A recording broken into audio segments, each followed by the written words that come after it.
No pabillón multiusos da Xunqueira levarase a cabo unha reforma completa centrada na adecuación interior e a mellora da eficiencia enerxética. Segundo Demetrio Gómez, deberíamos falar case dun pabillón novo, porque agás a estrutura do edificio vaise a cambiar todo.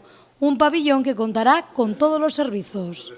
A instalación eléctrica vai ser nova, a fontanería vai ser nova, o sistema antiincendios vai ser completamente novo e o alumeado do edificio vai ser novo, vai sustituir o alumeado actual por alumeado de LED. No orzamento tamén se incluirá o cambio das dúas pistas deportivas, a mellora do equipamento e a reforma dos 18 vestiarios para equipos, os 3 para árbitros e os almacéns.